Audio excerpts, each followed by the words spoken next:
Hey everybody, you're looking at my 2010 Denali road bike, and I got some good news about it. Well, yes, it's been doing fine, no major issues. Not too long ago, I swapped over to a different cassette. I think it was a instead of being a 28 to 11, it was like a 24 to 11. And the gearing setup was just not quite right, and also the cassette itself was defective. It wasn't lining up properly or anything after many attempts to adjust it. So I returned it and put the other one back on, but that's not really what the topic of today is. This bike has officially rolled 5,000 miles.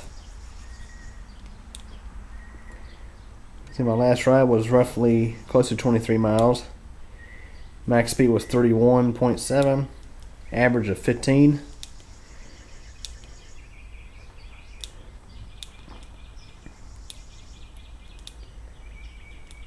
There you go.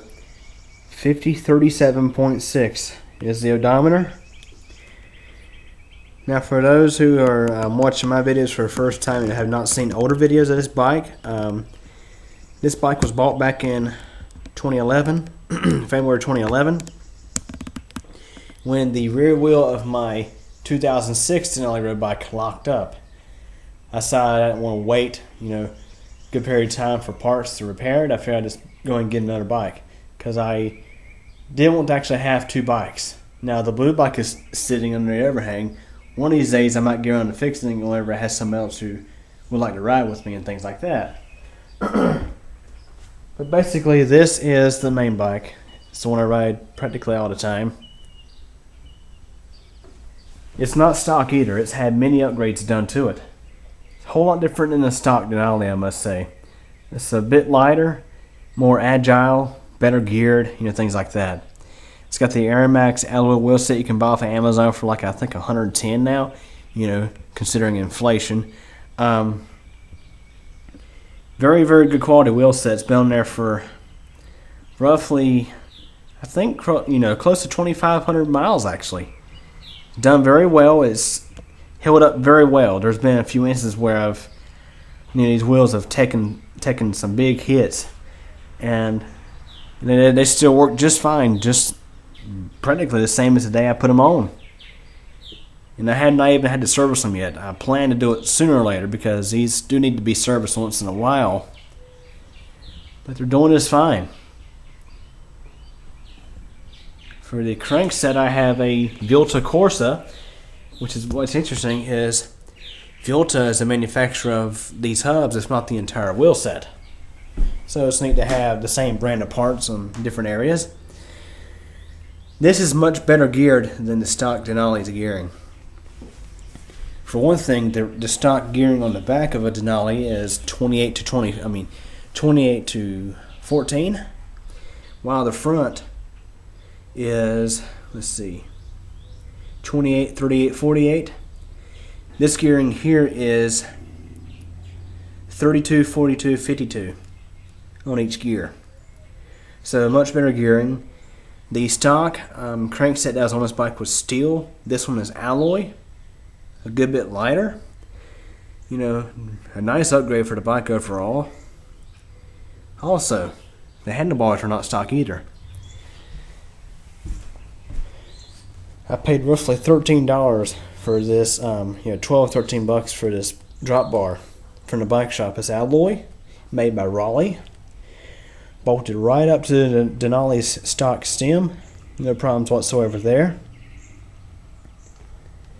And when I upgraded this, I initially went to Shimano A050 shifters. They didn't mount very well to these style of handlebars, and I just didn't like the shifters overall. I wanted to get STI levers eventually, and I did. I found this set of RSX, Shimano RSX 7x3 on eBay. I think I paid roughly $80 to $100. Now, I didn't just get levers with that. I also got a front and rear derailleur. The rear derailleur is actually installed on the bike. The front one is not because it's not the right size, unfortunately, so I had to leave the stock derailleur on the front. But there is the Shimano RSX rear derailleur. believe this was actually done in 2013. I put these things on. You know, it's been doing great.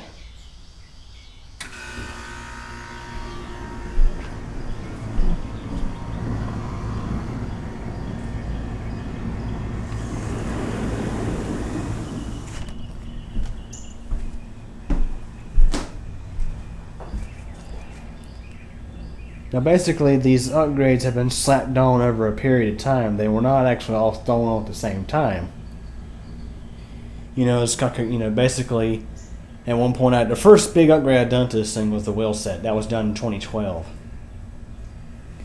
And then afterwards was the handlebar, and then I replaced the levers and things like that afterwards.